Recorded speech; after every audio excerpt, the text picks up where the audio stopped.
Hey everyone, it's me, Jeff. I'm going to talk to you a little bit about vaccine passport. Remember a few months ago when vaccine passports were a crazy conspiracy theory? Well, life comes at you fast, and yesterday's crazy conspiracy theory is today's fact. A multitude of private organizations, from hospitals to shopping malls, restaurants, have all said you need to get the experimental coof injection before you can come into their places of business. Tuberculosis? Herpes? That's fine, but don't you dare come in here if you haven't gotten this experimental injection. And please don't give me any of this "it's not experimental" nonsense. They're still doing tests on it. By definition, it is experimental. And no, FDA approval won't make that any better, because it's impossible for them to know about any long-term complications. And serious long-term complications of FDA-approved medications are a serious concern.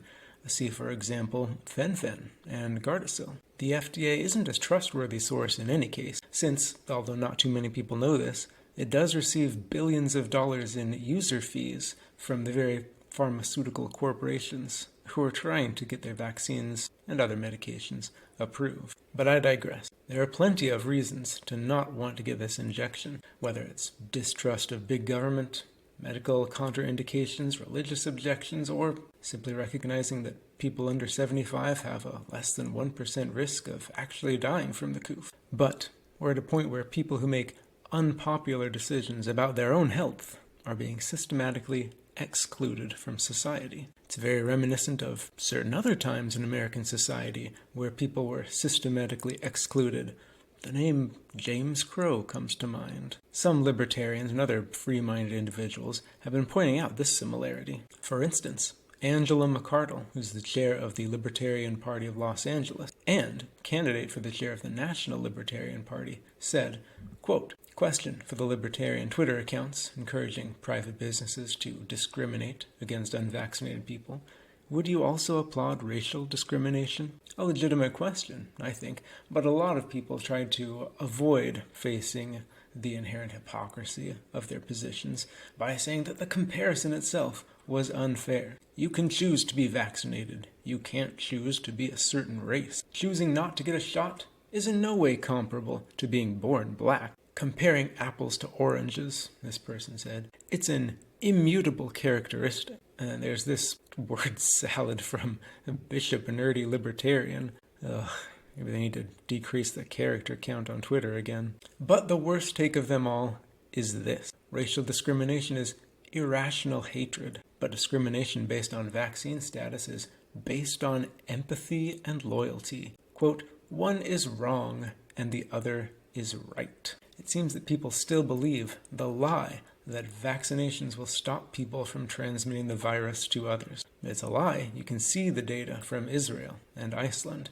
At the very least, the vaccine effectiveness has been greatly oversold and overstated. But there's something even worse going on here. The attitude of these people reflects a strange worldview where a person's color is sacrosanct, but the thoughts and opinions in their head are not. The reason they give is that thoughts can be changed, but skin color can't. But that's a perverse reversal of values. What's more important, a person's skin color or their thoughts and values? The content of their character. Obviously, to anyone who does think, thoughts and character are more important, since that's what makes a person truly an individual and uniquely human. That's why the attitude of the people above is so bad. Frankly, bordering on evil. Their argument is that it's right and good for you to subordinate your will to that of others in order to participate in society and live any kind of meaningful life. Now, to me, that sounds a lot like slavery. The best response to Miss McArdle's tweet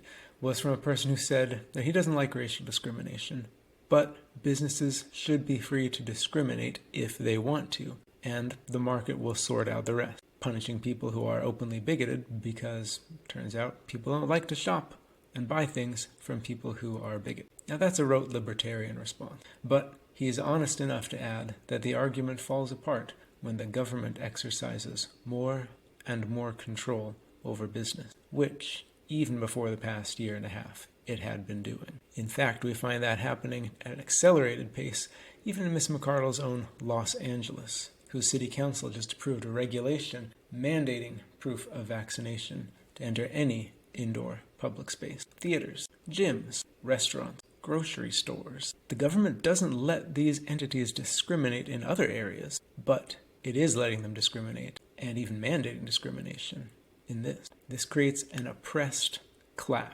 based not on skin color, but on personal beliefs, medical conditions, religion, ideology, anything that makes a person think or act in a way that's contrary to what the government wants. With that in mind, I think the best take on this issue comes from Dave Smith. If you believe that the most basic human liberties ought to be contingent on taking a product from a giant pharmaceutical company, then you are not liberal or left-wing.